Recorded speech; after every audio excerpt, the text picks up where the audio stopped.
Boa noite, muito boa noite você ligado aqui na Risk TV.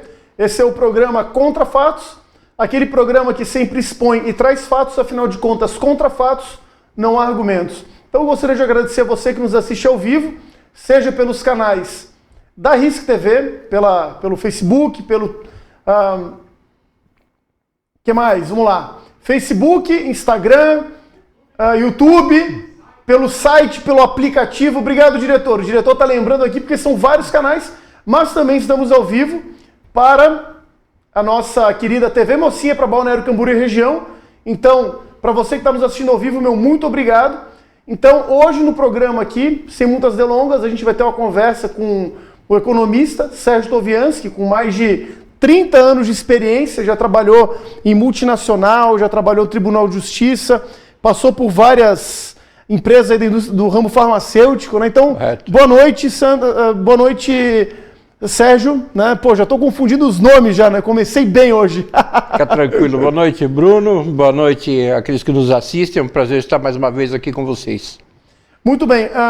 Sérgio, queria hoje ter um bate-papo bem aberto, né? Bem amplo contigo.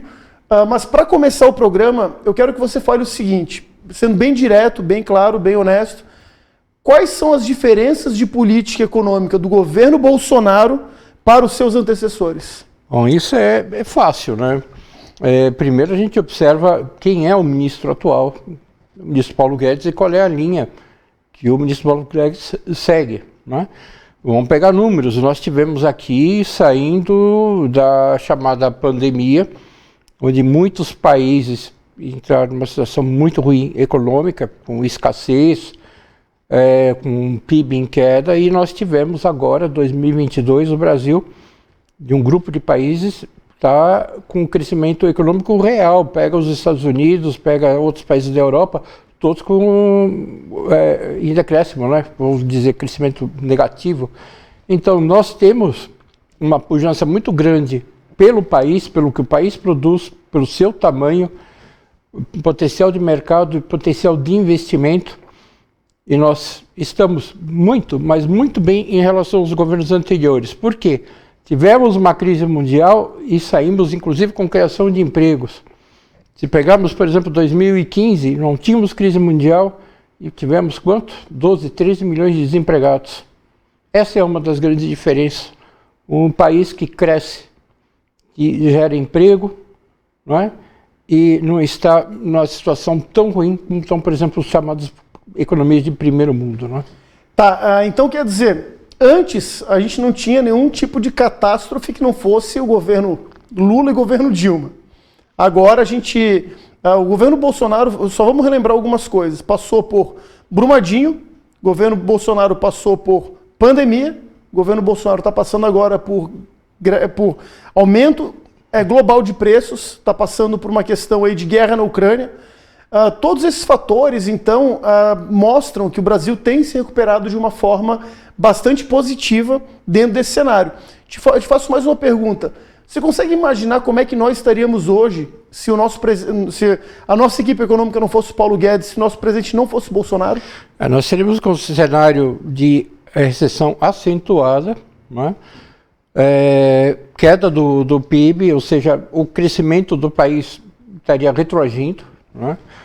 Seria uma crise generalizada. Nós teremos também um problema cambial sério. Por exemplo, o que está se observando em função da política dos Estados Unidos e da própria situação da guerra da Ucrânia, não é?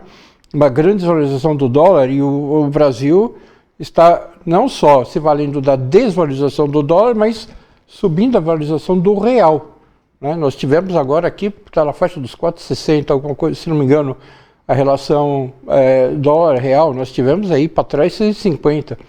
Então, nós temos sim uma situação privilegiada em relação aos outros países. Mas como é que você obedece a questão, por exemplo, de contratos internacionais? Que eu vejo o seguinte, eu trabalho com exportação. Sim. Eu percebo, por exemplo, as negociações que eu fazia com dólar a 5,6, hoje eu não consigo mais manter os padrões de preço e, consequentemente, o meu produto fica mais difícil para se vender, logo fica menos competitivo. A minha pergunta, né, também se baseia em relação a isso, Sérgio. Tendo um dólar muito valorizado, também não atrapalha a balança comercial? Então, o que nós temos que considerar? Nós estamos numa situação que outros países estão em crise, uma crise mais acentuada que a nossa. Você vai falar, olha, aqui nós temos mais de 10% de inflação, tá? Estados Unidos tem menos, está com volta de 7,5%, entre 7,5% e 8%. Mas a situação para eles é pior. Isso nunca esteve assim nos últimos 40 anos. Onde está o reflexo disso? É uma via de duas mãos. A desvalorização cambial, né, ou a valorização do real implica o quê? Aquele nosso valor em real, ele continua fixo para produzir determinados bens e serviços. O valor dele em dólar se torna mais caro, porque há essa diferença entre a taxa de câmbio. Perdemos competitividade? Sim, mas perdemos o quê? Conforme o setor. Se for falar, por exemplo, do setor do agronegócio, quem é que vai nos substituir hoje na soja, no milho, no frango, né? No bovino? Então, produtos que têm maior valor agregado, sim, pode se tornar um problema. Tá? A previsão, qual é? A nossa bola de cristal, no momento, está um pouco esfumaçada. Mas vai chegar um momento que vai parar essa desvalorização. Se ela passar de um determinado limite, não é? Vamos dizer, ela ultrapassa os R$4 por dólar, no sentido de diminuir, realmente não vai ser muito bom para nós. Ou seja, tem aquela relação que a gente chama, não só no marketing, na administração da pirâmide de Maslow, que é a pirâmide de necessidades. Correto. A alimentação está na base da pirâmide. E como o Brasil ele é um campeão global e alimenta 1 bilhão de pessoas no mundo, então o impacto para quem trabalha com produto de baixo valor agregado acaba não sendo tão impactante. Agora, por exemplo, alguém que trabalha com a indústria automobilística, a indústria moveleira, essas indústrias, a indústria química também de alguns produtos mais processados, esses vão sentir mais, então. Nós temos mais um problema aí na história, que é uma crise logística. O que aconteceu? Houve uma parada da indústria nos últimos 2 anos. Não é? Há uma crise de desabastecimento, por exemplo, de microprocessador. Fábrica de automóvel nos Estados Unidos parou, porque não tinha microprocessador para pôr no carro. Nós temos um grande carro de exportação que são as commodities. Estamos falando de metais e de produtos agrícolas e outros. Esses estão muito bem, obrigado. Mas tudo que entra nessa crise da cadeia de suprimento, que não envolve a questão aqui de alimentação, mas sim das matérias-primas que vão ser utilizadas, aí realmente a situação está difícil. Como nós não vendemos tanto produto de valor agregado, temos alguns, temos vários, mas para nós é mais tranquilo do que esses países que estão enfrentando a crise agora.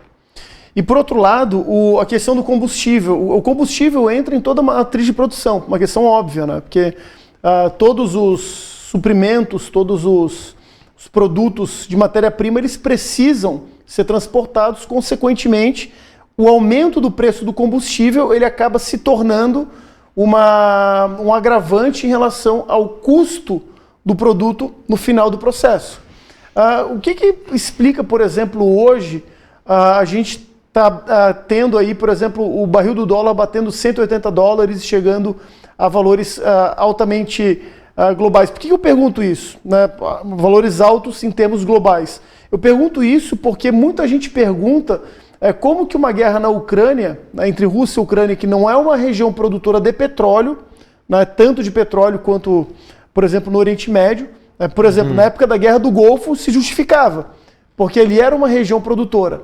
Então, como que o que acontece hoje naquela região que faz com que o preço desses commodities, que é o petróleo, ele aumente a nível global?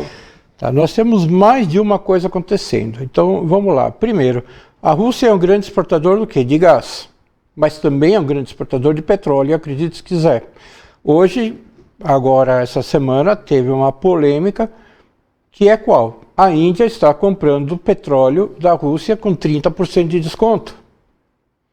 A China, com o fechamento do SWIFT, né, que é o sistema, vamos chamar assim, de troca internacional entre bancos, né, bancos centrais, existe um sistema paralelo que é chinês e as transações da Rússia estão sendo feitas por lá.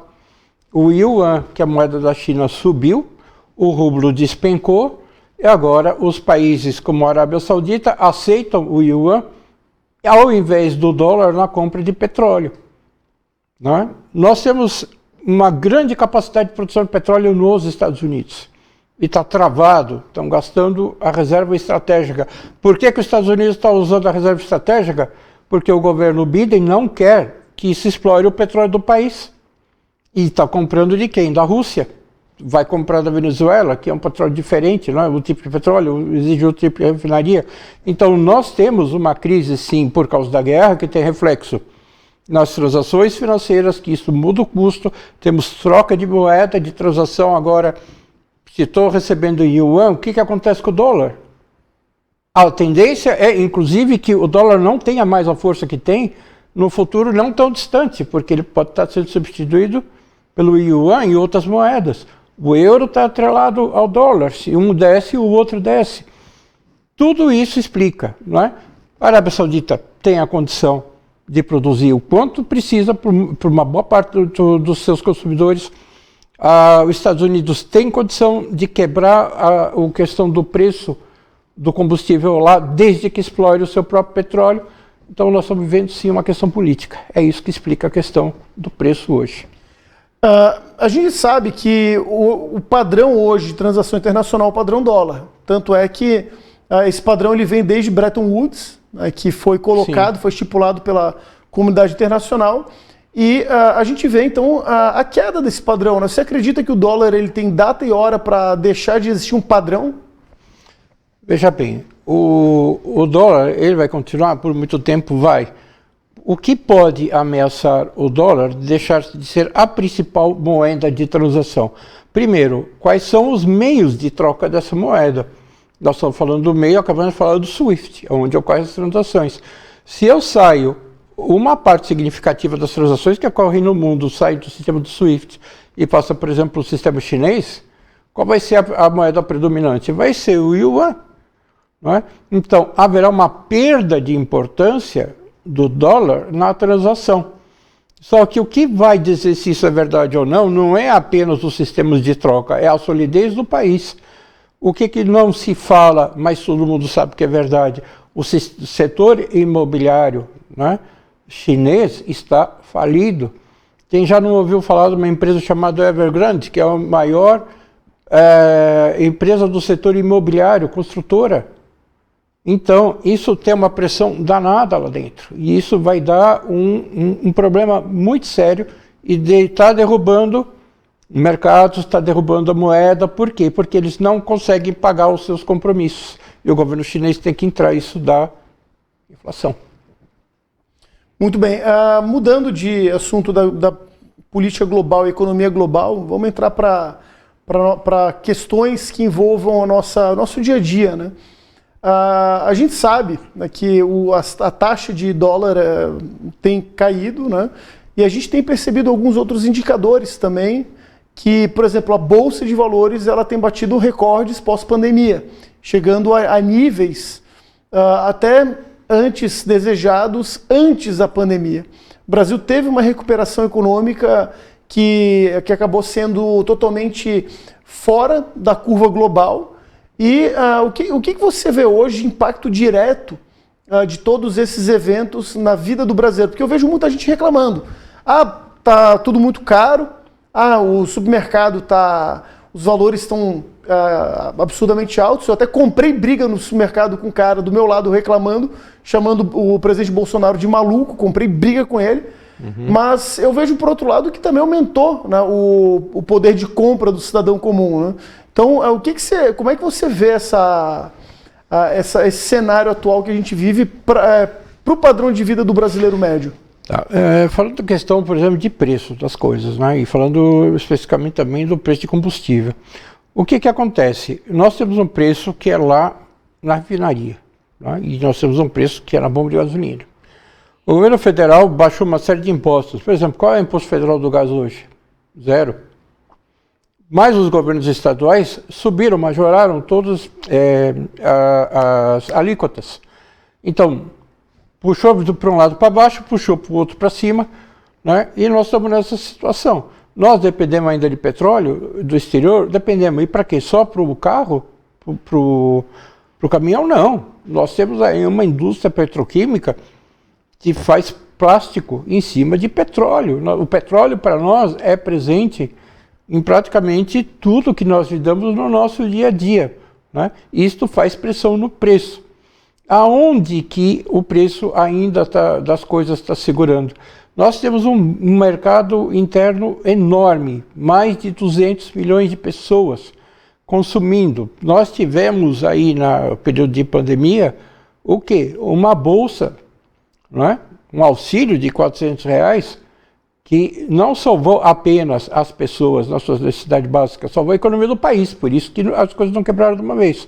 Então nós temos potencial, sofremos com o que acontece no mundo, né? Porque se passam a comprar menos no Brasil, não é todo produto que dá para jogar no mercado interno. Por exemplo, nós não vamos comprar carne do Brasil.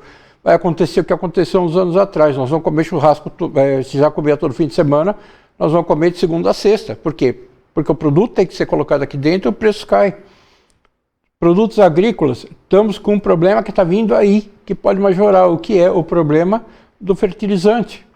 Os 3 maiores produtores de fertilizante do mundo hoje, Rússia, Belarus e Ucrânia. E nós temos como explorar aqui no Brasil o potássio, que é o que vai fazer o potássio fosfato, né? Que vai fazer o fertilizante. Então, são problemas pontuais? Sim. Os nossos problemas de preço, vou dar um exemplo só, para cada um aqui pensar. Por que nós temos aí INPC na faixa dos 10, 11% e IGPM na faixa dos 20, dos quase 30%? Por que os contratos de locação que estavam todos feitos no IGPM agora estão utilizando um outro índice da própria Getúlio Vargas que cai para a faixa dos 10, 11%, índice de valor de aluguel, né? Porque o INPC, então, como é que eu vou dizer, setores específicos, custos específicos, não é tudo igual. O reflexo na vida de cada um não é isso. E a nossa tendência, sim, em algum momento, não muito mais para frente, nós vamos começar a ver preços se ajustando, o preço de combustível ajustando. O problema hoje nosso é sempre o de sempre, né? O problema tributário. Na verdade, o problema tributário é como se fosse um enorme saco pesado que é colocado nas costas do brasileiro, que o brasileiro ele já caminha com aquilo com tanta naturalidade que ele nem percebe, né? Quer ver uma coisa? Vamos dizer que você vai abrir uma MEI. Você sabe quanto é que uma MEI paga por mês? R$61 de imposto federal, municipal, estadual, né? A pessoa que tem a MEI pode pagar mais um valor aí, tá nos 200 e poucos reais de complemento do INSS, se quiser, e acabou. Por que eu tenho uma situação diferenciada, por exemplo, da MEI, e tenho uma carga monstruosa de tributo? Onde eu vou gerar uma montanha de empregos sem investimento público, não seria na MEI? Então, a questão tributária nossa aqui é muito séria, tá? É muito tributo, são alíquotas que não correspondem com a nossa realidade, e a função disso tudo é o que financia o Estado, né? A MEI, ela foi colocada como até com uma ideia de tirar pessoas da informalidade. Foi justamente para você colocar pessoas que antes não contribuíam para contribuir para a arrecadação de impostos. Mas, por outro lado, se percebe que ainda a informalidade está muito alta. Qual foi o erro nesse meio tempo de cálculo, de previsão? Foi um erro político que não se ajustou à informalidade para dentro da MEI? Eu diria assim, quando as pessoas começam a ver que é vantajoso se tornar uma MEI, elas migram. Vamos dizer assim, eu tenho que recolher INSS para me aposentar. Vou pagar quanto? R$250, R$260 para poder ganhar um salário mínimo? Na MEI eu vou pagar R$61. O que é mais vantajoso para mim? Eu vou pagar imposto de renda na MEI se eu estiver dentro do limite? Não, então não tem que me preocupar com isso. Quero tirar uma nota fiscal. Você, para pessoa física, MEI para pessoa física, não é obrigado a tirar. Eu fiz para uma empresa. Um serviço são 2%. Muito menos, por exemplo, você pagar 5% de ISS em São Paulo. Não é? Então, quando a população que trabalha autônomo perceber que vai ter vantagem em relação à sua aposentadoria, não vai ter que ficar fazendo GPS, recolhendo 200 e pouco por mês, vai começar a considerar. Você tem outras situações, como conseguir crédito, não é? Condições diferenciadas em banco e financeira, tudo em cima da MEI. Você comprova uma determinada situação nesse sentido. Você vai entrar, quer entrar numa concorrência, você tem CNPJ? Não tenho, infelizmente não vou te contratar. E aí se mantém a informalidade como a gente vê hoje, então, né? Nós temos que lembrar que a informalidade, ela existe por alguns motivos muito específicos. O primeiro motivo que eu diria é a questão tributária, não é? Quem tem uma empresa que não está no Simples sabe muito bem o que eu estou falando. Outra questão, previdenciária. Tem quem recolhe o seu INSS e tem quem nunca recolheu e nunca vai recolher. Aí quando chegar lá nos 65 anos de idade, aí vai lá bater na porta do INSS, aí eu tô velho aqui e vim pedir a minha aposentadoria. E o que você contribuiu na sua vida? Nada.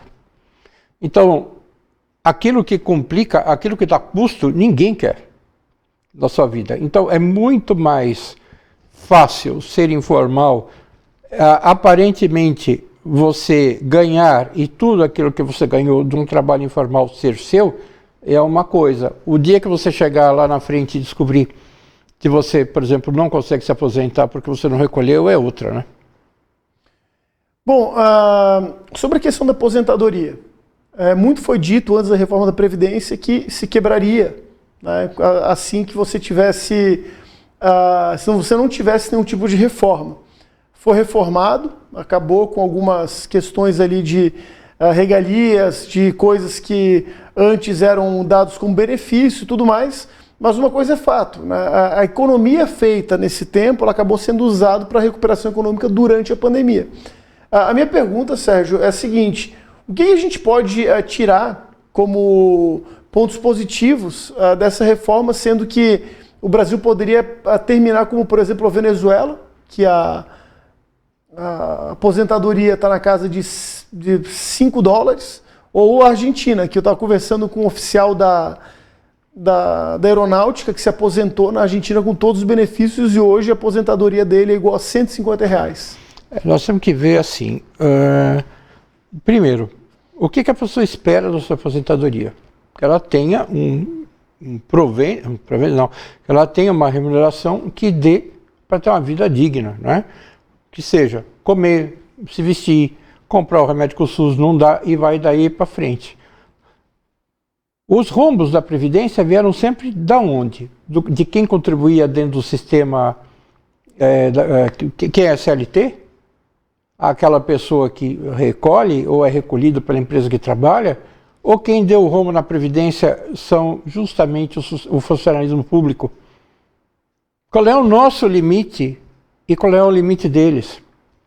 Você vai passar de 6, 7 mil reais de teto de previdência de funcionário de empresa privada? Qual é o teto do funcionalismo público? Alguém tem que pagar, e se alguém somos nós. Bom, já que você tocou nesse assunto, eu preciso comentar sobre isso. Muitas pessoas não entendem quando reclamam do funcionalismo público, porque o funcionalismo público ele é justo quando se tem algo em troca, ou seja, quando você precisa do serviço e o serviço público ele é prestado por alguma forma. No entanto, o que a gente vê hoje acontecer no Brasil é uma máquina pública totalmente inchada. Basta ver, por exemplo, os salários hoje de quem é funcionário de carreira e tem um cargo, por exemplo, no Tribunal de Justiça. Esses dias eu vi os salários de quanto ganha um desembargador, um procurador da República, eu fiquei embasbacado, porque é um salário de um executivo a nível internacional. Quer dizer, o executivo ele ainda produz, ele ainda gera recurso. Agora o funcionário público ele está lidando com demandas da sociedade que às vezes quando eu olho, por exemplo, que uma pessoa dessa que pode ter, eu acredito deva ter uma estabilidade pelo próprio serviço, mas ela acaba enriquecendo com isso. Só que ela acaba enriquecendo aos custos do imposto do contribuinte. Então, a minha pergunta para ti, a colocação que eu faço é essa. Você não acredita que dentro de um país, então, com liberdade econômica, um país com crescimento econômico, ele então passa a ter a questão do funcionalismo público como algo muito mais pontual em termos de gastos do que, por exemplo, um país que vê isso como uma fonte de enriquecimento para profissionais que trabalham para o Estado, né? Eu vejo assim, primeiro nós temos que fazer uma comparação com o que ganha um servidor público brasileiro com o que ganha um servidor público europeu. Já começa por aí. Quais são os auxílios que nós temos aqui no Brasil e que nós temos lá, por exemplo, na Europa? Né? Começa assim, por que todo mundo quer ser funcionário público? Ah, porque eu quero ter estabilidade e não quero ser mandado embora. Aí você vai, vou conhecer o serviço público. Aonde é o serviço público? É no posto de saúde do teu bairro. Aquele é um servidor público. Um servidor público que é contratado por um ano renovável por mais um ano, ele não ganha fortuna, ele ganha, às vezes, abaixo da faixa de mercado. Bastem vocês verem os concursos públicos da cidade de vocês, quanto que estão pagando para auxiliar de enfermagem, para professor, para enfermeiro, não é? Aí vocês vão ver qual é a realidade de um salário de prefeitura. Ah, eu tenho aqui gente que ganha fortuna. No judiciário você vai encontrar. Um auxiliar no judiciário, por exemplo, o Ministério Público de Santa Catarina, abriu concurso agora para você ser auxiliar de ensino médio, são R$6.000, mas quase R$2.000 de limitação. Estão percebendo? Não é que a pessoa não mereça. Quando você tem o mérito, quando você investe no seu estudo, quando você investe na sua carreira profissional, é justo você ter o mérito do retorno, seja por salário ou qualquer outro benefício que seja. Quando você simplesmente vai dizer assim, eu trabalho numa estatal, tá? Eu fiz um mestrado, então eu vou ter 25% de aumento? Eu vou ter este aumento de produtividade? O que eu faço lá para isso? Então, há casos, sim, que o funcionário público, como eu citei o caso da prefeitura, está ganhando abaixo da média salarial. Mas isso é uma coisa muito específica. E temos casos, por exemplo, é só pegar carreiras do judiciário que são muito mais acima do que nas empresas privadas. O que justifica isso? Pois é, a crítica justamente que eu faço são em cima desses super salários, mas logicamente, quando, por exemplo, a gente fala do posto de saúde, a gente fala de do professor, logicamente está falando de pessoas que têm uma demanda suprida pela própria sociedade. Por exemplo, a questão da saúde. A saúde está na Declaração Internacional dos Direitos Humanos. Ela é um direito universal. Então, cabe ao poder público entregar esse serviço. O grande problema no Brasil é a qualidade do serviço que é entregue de forma totalmente penosa. Da mesma forma, por exemplo, na educação. Hoje eu vejo um grande problema na educação, por exemplo, quando falam em investimento na educação. O Brasil investe, 30% do PIB em educação. Gente, o problema não está no valor destinado. O problema é um problema, na verdade, de gestão, né?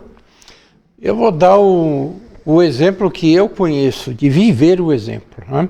Eu sou membro do Conselho de Campus do Instituto Federal Catarinense. Nós temos um campus aqui em Camboriú e eu sou membro desse Conselho de Campus.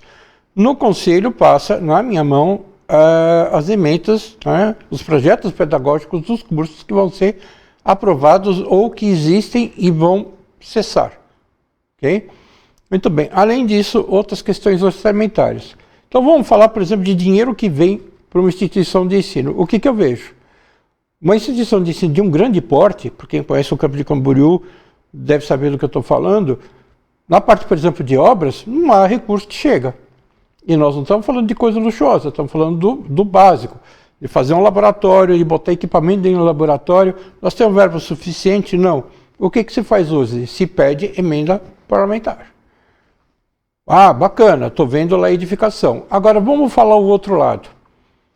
Eu vou pegar, como aconteceu comigo, de ver uma emenda de um curso, onde a bibliografia era de 20 anos atrás. De quê? De informática. Né? Um curso de introdução à informática para técnico de cuidador de idoso, livro para aprender com exemplo de como mexer com disquete, sistema operacional Windows Vista, o MS-DOS, né? Como usar o Orkut. Gente, nós estamos em 2022 e isso me vem num projeto pedagógico de um curso. O mais bacana de tudo, a pessoa que assinou, né, Você tem coordenadores, né? A pessoa que é responsável por dar aula não tem formação na área de tecnologia de informação. Então é assim, você depara com situações que são completamente assim, opostas, não é? De um lado nós temos lá dentro, no campo de Camboriú, desenvolvimento de dispositivos de internet das coisas, coisa que não existe aqui no Brasil e que vai sair, equipamento para controlar tanque de criação de peixe, custando 100 e tantos reais, e custa mais de $100 aí fora, quando você importa, né? Então é quase que um paradoxo, né? A gente viver uma situação como essa.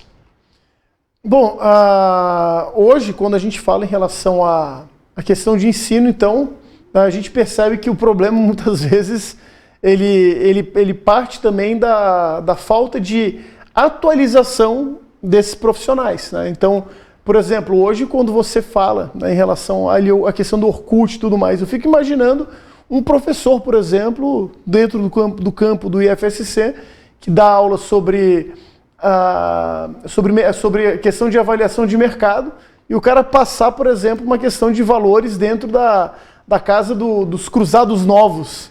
Né? Quer dizer, acaba ficando um pouco distonante com aquilo que a gente vive na realidade. Né? O que eu posso dizer que acontece de fato é assim. O professor, quando ele vai dar aula, se você pegar, por exemplo, um curso de técnica de informática, que basicamente eles vão aprender mais a parte de software, né? Ou mesmo as graduações, o professor em sala de aula, ele vai dar coisa atual, ele vai falar de Linux, vai falar de Java, vai falar de programação em Python, não é? Isso está atualizado, o que o professor fala. Este professor, ele está recomendando. Só que no projeto pedagógico eu tenho isso. Tá? Outra, quer pegar pelo campo ideológico, eu pego um projeto pedagógico, um monte de citação de Lukács e de Vygotsky. É isso que é o dia a dia do quê? Não aqui, de toda a universidade brasileira. Tá? A base do pensamento são estes autores. Nós vamos esperar o que em cima disso?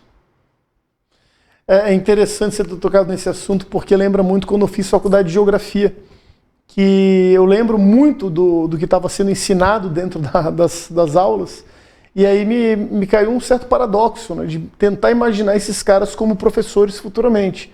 Quer dizer, a gente hoje não está falando de ensino público ou ensino privado. Ora, se a ementa do MEC, ela abrange, ela aborda tal e tal ponto, e esses pontos servem tanto para escolas públicas quanto privadas, então se dentro dessa matriz, dessa ementa curricular, tem esses autores, não vai ser um presidente conservador que vai conseguir mudar, né? Não, mesmo porque entendo o seguinte, quem é que faz as ementas dos cursos? Não é o MEC.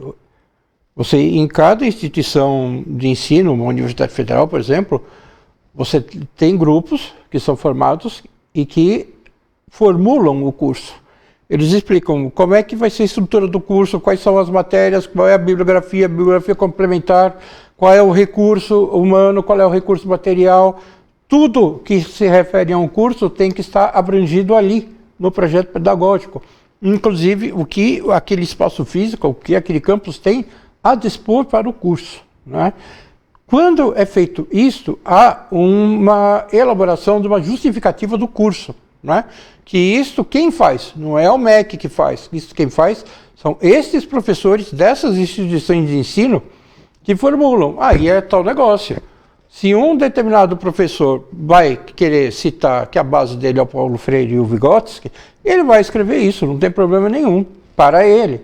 Se outro acha que isso não é suficiente e precisa citar aspectos, vamos dizer assim, econômicos em cima de um outro autor que não tem absolutamente nada a ver com aquilo, ele tem autonomia para pôr isso. Aí isso chega nos conselhos, né, das universidades e acaba passando. Sérgio, por outro lado, eu também te trouxe aqui no programa para a gente também falar sobre algumas questões que envolvem a vida do brasileiro, o cotidiano. E você, como economista, como alguém muito preparado para isso, acho que ninguém melhor do que você para falar, né, de fato, sobre a questão hoje de pontos bancários hoje. Eu acredito muito que o serviço bancário é um serviço essencial, que inclusive ele tem se popularizado através das fintechs. Hoje, por exemplo, qualquer um consegue abrir uma conta no Nubank, o que eu acho maravilhoso, porque isso é uma forma de você criar mecanismos de inclusão social sem nenhuma bandeira ideológica, e sim, de fato, né, quer dizer, a pessoa consegue organizar a vida dela sem guardar dinheiro embaixo do colchão, mas essa questão bancária, ela guarda grandes armadilhas também, né? Então eu queria que você comentasse um pouco sobre o que se precisa ser feito para evitar com que a gente caia nessas pegadinhas feitas pelos bancos que tornam a vida do brasileiro muitas vezes até mais cara. Então, eu queria só comentar antes, para que eu vi poder se localizar. Eu, além de economista, né, eu sou perito em economia e finanças, eu sou certificado... Já vamos falar sobre isso, tá, gente? No final do programa vamos falar sobre isso, tá, pode continuar. Eu sou certificado pelo Conselho Federal de Economia, né, e estou habilitado a ser perito da onde? Tribunal de Justiça de Santa Catarina, Justiça Federal de Santa Catarina, por causa do Conselho, né, e o Ministério Público de Santa Catarina também nas causas difusas, né. Então, isso é uma coisa que a gente lida aqui, que conhece. Nós temos um sistema bancário muito moderno e ágil no Brasil, né? Até isso é consequência de tantos anos de inflação que nós tivemos. E com a evolução da internet, obviamente, né, nós temos quase tudo que você precisa na mão, num aplicativo de celular. As fintechs vieram, por exemplo, a baixar o custo que você tem com o banco. Só que o que nós temos aí? Banco e financeira. Duas empresas, como qualquer outra, que visam lucro e que mexem com dinheiro. Seus produtos são essencialmente dinheiro. Tem serviço? Tem. Por exemplo, consórcio, seguros, né? Mas o seguro não é o core business do banco, né? O negócio deles é emprestar dinheiro. E o que acontece? Como toda empresa que visa lucro, né, eles têm estratégias para ganhar mais do que aquilo que, na verdade, eles deveriam, por jus, estar ganhando, né? E você sempre tem que estar muito atento às suas operações bancárias, cartão de crédito, financiamento de casa própria. Tem vários casos aqui que a gente até pode ir exemplificando para que as pessoas entendam no que tem que tomar cuidado naquilo que estão fazendo com o banco. É uma boa eu atrasar uma fatura de cartão de crédito ou eu pagar aquele valor mínimo devido em fatura? Isso é algo positivo? O que acontece no caso do cartão de crédito, não é? O cartão de crédito ele pode ser muito bom desde que você saiba usar. Exemplos de pode ser muito bom. Você vai fazer uma despesa que você planeja pagar à vista e paga. Uma compra aqui urgente. Vou ter esse dinheiro aqui, R$200. Comprei. E no dia da fatura você vai lá e realmente paga. Ele te foi útil. E eu preciso comprar um produto. Meu telefone celular quebrou. Eu tenho urgente necessidade de ter um telefone, não tem dinheiro. Mas tem um lugar aqui que me vende parcelado no cartão sem juros. Tá? Excelente negócio, desde que você pague em dia. O que acontece? O cartão de crédito trabalha com o chamado juro de mercado. Não é o juro da taxa Selic. Ele é muito mais alto, todo mundo sabe. É mais alto que o crédito pessoal, é mais alto que o financiamento imobiliário. Não é? Por quê? Porque o risco do cartão de crédito para a instituição é muito maior. Né? Então, primeiro, quer usar bem o cartão? Pague aquilo que você comprou na data certa, não atrase. Segundo, vou financiar algo para pagar em 4, 5, 6 vezes. Preferência, pagar sem juros. Não tem jeito, vai ter um juro pequenininho. Contrate de forma que você não atrase essa prestação. Qual é o problema de atrasar a prestação do cartão de crédito? Um outro é 2% em qualquer lugar, mas é o juro de mercado. Então você está pagando o juro, por exemplo, de algo que você já financiou, mais o juro ainda em cima do atraso. Então é um acúmulo, né? É uma forma ruim de você administrar. E não tem um crédito monstruoso, né? Você tem capacidade de, por exemplo, pagar R$1.500 por mês, aí você pega um cartão de R$10.000. Não tem sentido isso, né? Mas, por outro lado, há uma falta de compromisso, de entendimento do brasileiro comum em relação a esses temas, né? Você acredita que isso possa ser reflexo, por exemplo, de a gente não ter economia financeira dentro das escolas? Porque, por exemplo, eu fui aprender matemática financeira e juros simples, juros compostos na faculdade. Você não acha que isso pode ser reflexo de um povo que não foi preparado para questões de lidar com de dinheiro. lidar com dinheiro, exatamente. Então tem duas coisas aqui. Eu quero dar um exemplo, que o primeiro deles é: as pessoas não leem o que elas estão contratando. Começa por aí. Quem pegou o cartão de crédito e leu o contrato do cartão de crédito? Quem abriu conta no banco e leu o contrato? Você sabe que, falando de cartão, o que acontece hoje? Vamos dizer que você tem um cartão de crédito e botou no débito automático. Isso que eu vou falar é muito importante para quem tem cartão. Chegou lá no dia, vamos dizer que tinha aqui uma fatura de R$500, só tinha R$100 na conta. O banco vai lá e tira os R$100. Nos próximos 5 dias, os R$400 faltantes, ele vai tentar debitar. Chegou, não tem, volta. Chegou, não tem, volta. O que acontece no 6º dia? O banco vai falar assim: bom, vamos refinanciar o que você deve. Pega o seu saldo dos 400 e te abre um novo financiamento de 1 a 2 anos, que você não contratou. E a tua dívida, que era R$400, de repente pode virar mais do que R$1.000. Nós temos um problema sério no campo da educação. O que é? Não existe educação financeira. O que é educação financeira? É você ter consciência de que, se você chega num supermercado, você tem 2 produtos em oferta, você tem que saber qual é o preço por quilo, por litro, né? Se eles são equivalentes, não leve o mais caro, leve o mais barato, né? Saiba identificar que juro simples é uma coisa, juro composto é outra coisa. Juro não se soma, não são operações de adição, né?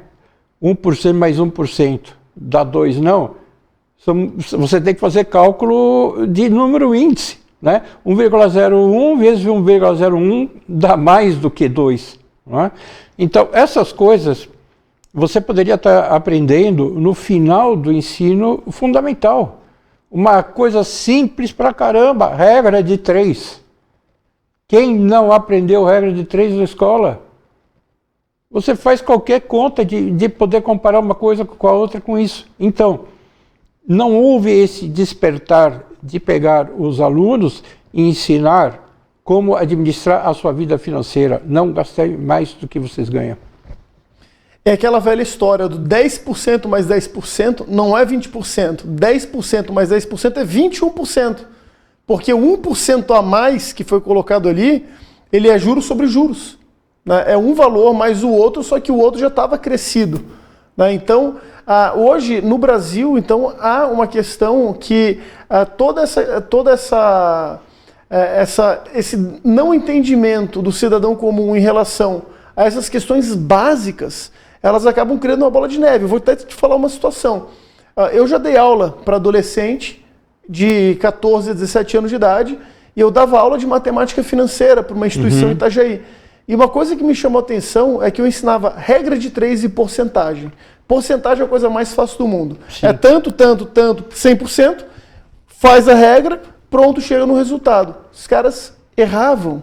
É impressionante. Então isso acabou criando uma bola de neve que hoje eu vejo que as instituições bancárias elas tiram um bom proveito disso. Né? Eu diria que no caso da instituição bancária e financeira do geral, existe o seguinte: primeiro, aquilo que eu falei, ninguém lê o que assina. Então você não sabe a regra do jogo que você está entrando. Segundo, as pessoas não sabem fazer conta. É vergonhoso você pegar uma calculadora? Não. Não é. Você não vai conseguir fazer cálculo de juro composto de cabeça. Vergonhoso é estocavento, né?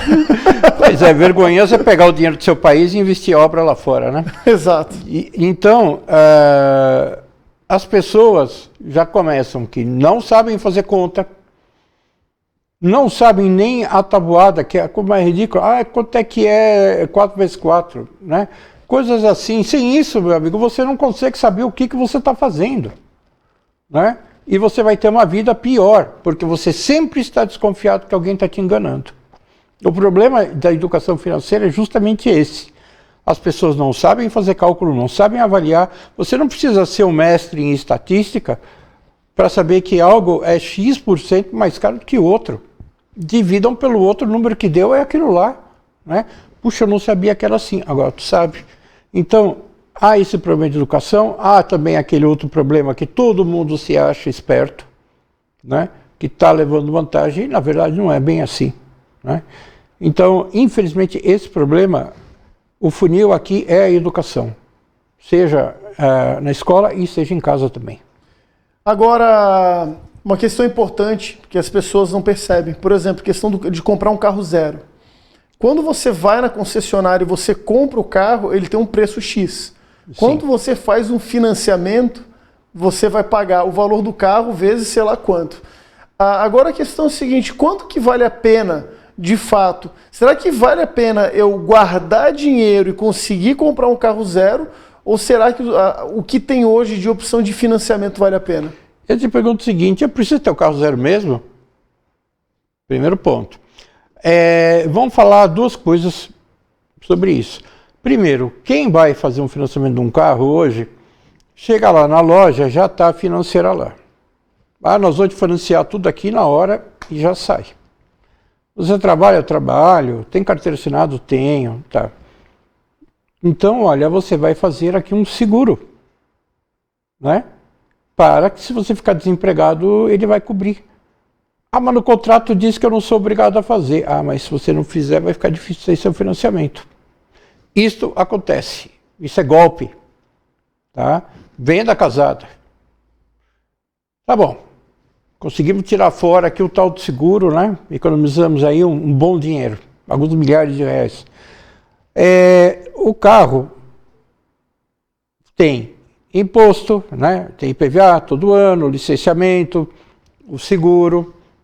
E se você puder fazer um leasing? E se você tem uma atividade com o carro que justificaria você apenas, através de uma locadora de veículo, numa condição diferenciada, ter esse automóvel zero? Que se o carro quebrou, você entrega lá, você sai com outro. Então você tem que ver a sua real necessidade de ter aquele bem, né? Quanto isso vai lhe implicar financeiramente, se você tem um orçamento para isso. Você pegar um financiamento de um carro, ele não para no carro, porque o carro precisa de gasolina, o carro precisa de um monte de coisa, né? Vai ter o IPVA, vai ter o seguro que você vai ter que fazer.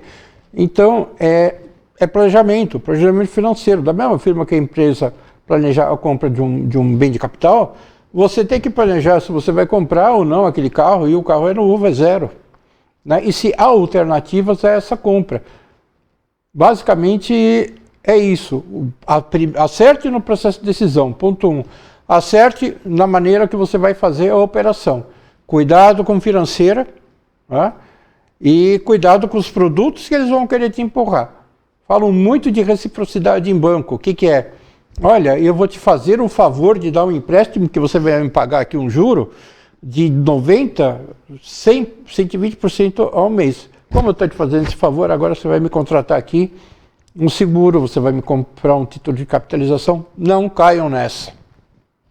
Você tocou no assunto das vendas casadas. Eu cansei de ver, por exemplo, no banco, você vai lá, daqui a pouco o cara quer te vender um título de capitalização, o cara quer te vender um plano de saúde. A única coisa que até hoje eu fiz, que eu acho que é válido, é um seguro de saque. Por exemplo, né, se eu pego o dinheiro, saio, sou assaltado, eu posso ter ressarcido esse valor vezes 2, que é uma taxa aí de, na época era R$ 4,40, que para mim valeu a pena. Então, quer dizer, vou pagar por ano aí R$50, pouco mais de R$50, mas eu vou ter uma segurança, então é justo. Mas qual que é o grande problema desses títulos de capitalização, desses seguros de vida, seguro previdenciário, seguro isso, seguro não sei o quê, que os bancos eles oferecem justamente naquele momento que você está pagando uma conta, que você vai fazer alguma atualização no teu cadastro? Por que eles tentam empurrar tanto esse tipo de coisa? Veja só, o banco vive de negócio, né? O banco é um negócio. E o que acontece? Eu preciso de um seguro. Você vai atrás de quem? Você vai atrás de corretor de seguro. Porque o seguro não se refere apenas àquilo que você está cobrindo e que você paga mês a mês, né? A hora que você precisa do seguro, você precisa do corretor lá. Você precisa da seguradora lá para te atender. Esse é o ponto 1. Eu tenho um dinheiro aqui, quero investir. Você vai investir aonde?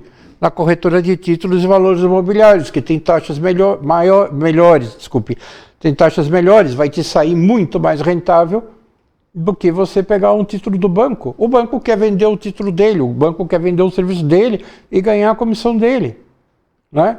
Que é comercialmente desvantajoso em relação a corretor de seguro e a corretora de título de valor. Essa é a nossa realidade. Eles vão te dar o melhor negócio? Vão te dar o melhor negócio para eles, não para você. Então hoje, para você ter um pouco mais de segurança, então se recomenda então ter uma corretora de seguros para que ela possa analisar o teu potencial financeiro, o que você almeja, tudo mais, para você não fazer um mau negócio, então, né? Veja bem, o que acontece no caso do seguro? Vamos supor que você tem um patrimônio como um automóvel. É muito fácil você saber qual é o valor daquilo, né? Pode pegar base, tabela FIP e tudo mais. O corretor de seguro vai chegar para você e vai falar, olha, eu tenho aqui 4, 5 seguradoras, para você escolher o valor de cada um. Esse corretor de seguros, ele passa a ser responsável pela sua conta. Você teve um problema, evidentemente você tem o cartão da seguradora, liga, meu carro quebrou, ou seja lá o que for. Se a coisa não anda, você tem como acionar 24 horas por dia o corretor de seguro. Ele tem acesso direto à seguradora. Ele é um credenciado da seguradora. Então você tem um tratamento diferenciado, melhor. Ah, mas o banco tem call center. E o camarada vai sair do call center e vai lá onde você está com o problema na hora? Avaliação. Você vai fazer o seguro de responsabilidade civil. Será que vão te dar o melhor aconselhamento do valor que você vai segurar em função do risco? Você avalia os seus seguros em relação a risco e patrimônio? O corretor pode te ajudar e você também tem que ter noção disso, né? Se sua casa vale, por exemplo, 500 mil, vai fazer o seguro de quanto? De 1 milhão? Não, né? É quase matar mosquito com bomba atômica, né? Não, pois é. É um pouco exagerado, né? Se a gente está quase chegando no final do programa, queria muito que você, nesse final de programa, pudesse fazer o teu jabá, falar da tua atuação profissional, como que a gente pode fazer. O diretor, ele está com teus contatos aqui. Eu vou pedir para ele botar na tela para poder, quem quiser entrar em contato com o Sérgio, né, para alguma consultoria, para algum serviço, né? Então eu queria que você falasse um pouco, né, da tua expertise profissional hoje, enquanto o diretor bota na tela os teus dados. Perfeito. O que eu estou fazendo hoje, o que eu posso ajudar você que está com problema com o banco? Eu faço perícia de contratos, não é? Contratos com banco, contrato de cartão de crédito. Ah, o banco está me cobrando tanto de juros aqui, é devido? O cartão está me cobrando isso, é devido? Como eu faço para resolver as minhas pendências financeiras? Faço jus a entrar com uma ação? Me entraram com uma venda casada, eu consigo constatar não apenas a venda casada, mas o quanto você está tomando de prejuízo naquela venda. Se você pegar um veículo que você vai financiar e o banco te pega, vende um seguro que vai para um período, vamos dizer, financiei 5 anos, te colocou 5 anos de seguro, ele está te cobrando à vista os 5 anos e jogando dentro do financiamento. Você tem uma perda enorme em cima disso. Então, isso a gente avalia, faz uma perícia, não é, que tem validade em qualquer tribunal, não é? E com isso, através de um advogado, você pode entrar com a ação ou podemos ajudar, se for o caso, em alguma negociação, não é? Fazer também, preciso comprar um imóvel, qual é a melhor proposta, eu quero vender o meu imóvel, eu quero analisar a proposta. Então, esses assuntos que são de aspecto financeiro, a gente ajuda. E uma última coisa muito rápido, porque eu sei que o tempo está curto, é auditoria de condomínios. Você mora num prédio, está desconfiado do que está acontecendo, prestação de contas tem ordem, a minha perícia não é a perícia do contador. Eu não me restringo a fato contábil, eu registro em livro. Fazemos diligenciamento, vamos lá, vamos ver a parte de patrimônio, de manutenção, se está tudo em dia, obra, ver como é que foi feita a licitação, se houve licitação, quem é que tem que ser responsabilizado. É um projeto bastante abrangente, independente do tamanho do condomínio. Então, basicamente, hoje é isso. Você falou em condomínio. Eu vejo, por exemplo, que pode haver o caso aí de síndicos que ganham o tal do por fora. Né? Faz uma obra, a obra custou 500 mil, o valor seria 400, e aí ele vai lá e ganha 50 por fora e o pessoal paga mais 50. Eu falo isso, né? Não estou nem citando a minha síndica lá do prédio, porque é uma pessoa extremamente exemplar, correta, né? Inclusive, dona Cíntia, né, que é a nossa síndica, ela está no 3º mandato já e é uma pessoa totalmente exemplar e fez uma obra lá no meu prédio, uma reforma de fachada que ficou magistral. Mas eu falo por aqueles que realmente tiram alguma vantagem em relação a isso. Então, o que você pode dar de conselho? Verificar valores para ver se esses valores estão dentro de mercado. Se não tiver, o que pode ser feito? O que você dá de recomendação para evitar algumas fraudes por meio desses gestores que podem estar mal intencionados? Tá, um caminho simples e rápido. Tudo que vai ser feito de obra tem que ter, no mínimo, 3 orçamentos. E isso tem que passar pelo Conselho Fiscal. Que não depende exclusivamente da autorização do síndico. Tá? Passou pelo Conselho Fiscal, eles se tornam corresponsáveis. Segundo, eu acho que isso não está certo. Faça uma auditoria. Vamos ver se aqueles valores eram valores de mercado que foram praticados. Veja se os serviços executados têm medições. Tendeu o aceite. Vou fazer a reforma do prédio aqui. Vai acontecer que tem que ter 3 medições de tal andar e assim por diante. Quem é que deu aceite? Está certo, está errado? Está realmente desconfiado? Contrate um engenheiro que seja perito para fazer a avaliação. Jeito tem. Tem como pegar quando foi superfaturado, ou muitas vezes não é nem dinheiro, tá? É em obra e reforma que acontece ou no imóvel da pessoa ou em outro lugar. Perfeito. A gente tem um minuto aí para você falar o que você quiser, dar alguma consideração. Esse 1 minuto é teu. Eu quero agradecer a oportunidade de estar aqui, né? Nessa entrevista, conversando com essas pessoas maravilhosas aí que estão nos acompanhando. Meu telefone está na tela, quem tiver interesse em conversar sobre economia ou mesmo os meus assuntos profissionais, manda uma mensagem, esse telefone é o WhatsApp e Telegram. Né? É um prazer estar aqui, estamos à disposição, a hora que quiser entrar mais a fundo em qualquer outro assunto, seja na parte de economia ou na parte de finanças. E é isso, Bruno, muito sucesso, seu programa é excepcionalmente bom.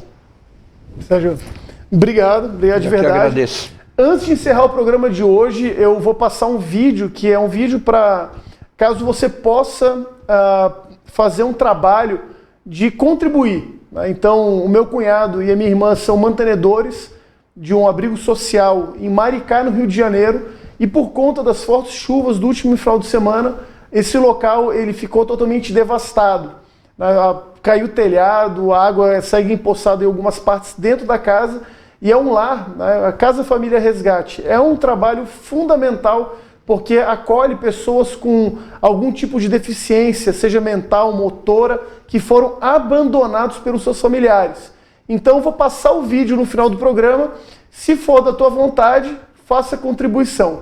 No mais, sexta-feira que vem a gente volta aqui no programa com um novo convidado. Espero vocês lá, pessoal. Forte abraço, Deus abençoe, excelente final de semana. Valeu! Elisa, abriu o portão, Elisa!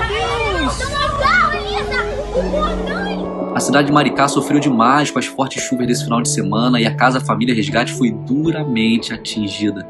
A casa é o abrigo onde vivem meninos que, além de suas necessidades psiquiátricas e físicas, ainda tem um agravante de que todos eles foram abandonados por suas famílias. Ou seja, a Casa Família Resgate é tudo que esses meninos têm. E eu quero muito contar com sua ajuda. Nós precisamos refazer o telhado da casa com urgência. E você pode ajudar com dinheiro, e qualquer valor vai ser muito bem-vindo, vai somar e vai ajudar demais. Ou de repente você pode ajudar com material ou com mão de obra. O que nós não podemos é deixar os meninos desamparados nessa situação. Então, eu quero muito contar com sua ajuda. O Pix é doi.resgate@gmail.com. Eu te agradeço em meu nome e principalmente em nome dos meninos. Obrigado.